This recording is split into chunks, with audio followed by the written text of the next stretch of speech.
What's worse than buying a pickup truck? Buying one that turns into a mechanical nightmare. Today, we're exposing 7 pickup trucks that buyers regret deeply, the ones that spend more time in the shop than on the road.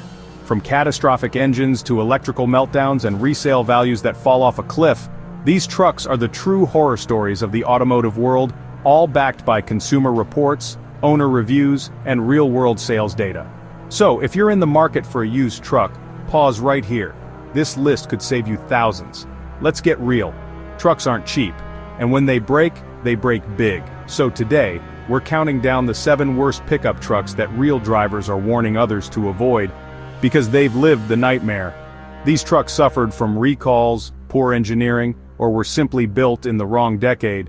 And while some of them looked promising at launch, history has not been kind. Let's dive in, and make sure you don't end up driving one of these regrets. #7. Cadillac Escalade EXT 2002-2013. This luxury pickup was Cadillac's bold move to combine SUV class with truck utility. At first it worked, 14,000 units sold in 2003, but by 2013, sales had crashed to under 2,000, and for good reason.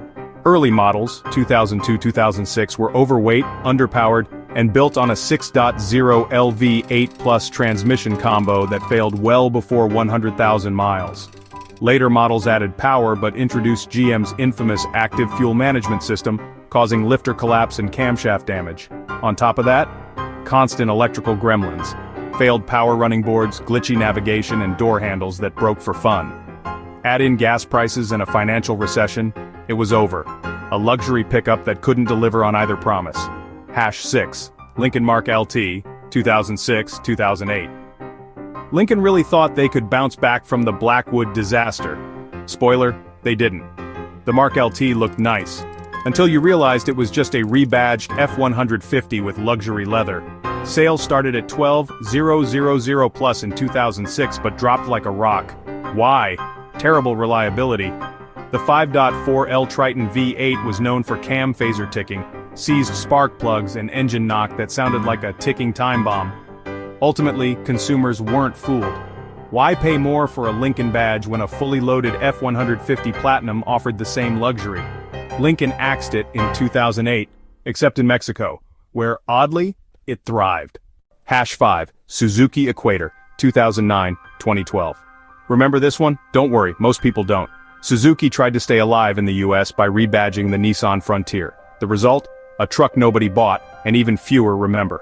Just over 5,800 units sold. That's it. It inherited all of the Frontier's mechanical problems, including aging suspension and powertrain quirks, but none of Nissan's dealer support. When Suzuki exited the US in 2012, parts became hard to find. No resale value, no support, no reason to buy.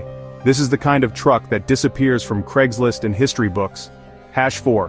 Mitsubishi Raider, 2006-2009. The Mitsubishi Raider was dead on arrival. Built on a Dodge Dakota chassis, it combined mid-2000s Dodge problems with Mitsubishi's fading US presence. In its best year, it sold under 10,000 units. By 2010, only 9 Raiders were sold in the entire country. Manual transmission models were recalled because they could start in gear without the clutch pressed, a dangerous defect. Dealers couldn't move inventory and buyers were spooked by poor reliability, no brand trust, and shrinking parts availability. It vanished after just 4 years, one of the fastest collapses in truck history. #3. Jeep Gladiator, 2020-2021. This one's going to upset some die-hard Jeep fans, but hear us out. When the Gladiator launched, it had everything going for it. Jeep's off-road DNA, the Wrangler's rugged look, and the utility of a pickup. But under the hood, problems were brewing. Thousands of owners reported steering wander, front-end vibration, and yes, the dreaded death wobble at highway speeds. Despite multiple steering damper recalls, complaints kept coming. Add in roof leaks, random check engine lights, and electrical glitches, the Gladiator quickly gained a reputation for being unreliable and overpriced. Even with 77,000 units sold in 2021, many ended up back on the used market fast. #2. Nissan Frontier, 2005, 2008, and 2022. The Frontier makes our list not once, but twice. The 2005-2008 models were plagued by a deadly flaw, radiator fluid mixing with transmission fluid, destroying the gearbox, nicknamed the strawberry milkshake of death. Repairs? upwards of $4,000. Fast forward to 2022, Nissan launched a new Frontier redesign, but new tech brought new problems.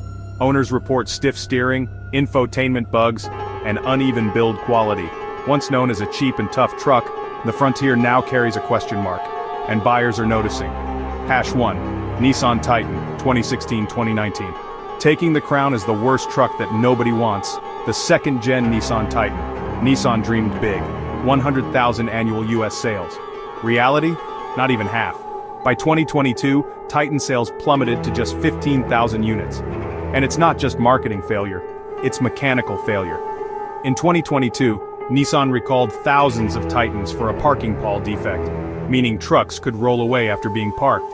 But Titans also suffered from engine knock, drivetrain issues, and inconsistent transmission behavior.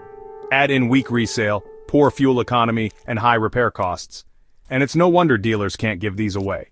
So what do these trucks have in common? Overpriced promises, underwhelming engineering, nightmarish repair records. Whether it was badge engineering, design flaws, or just launching in the wrong era, these trucks burned bridges with buyers and never recovered. Buying a used truck doesn't have to be a gamble, but if any of these 7 show up on your radar, run the other way. Have you owned one of these trucks? Or did we miss a model that really deserves to be called out? Drop your story in the comments. We're building the ultimate warning list for buyers like you. If this video saved you from a mistake, give it a like, share it with a truck-loving friend, and subscribe for more brutally honest car reviews every week. Thanks for watching, and drive smart.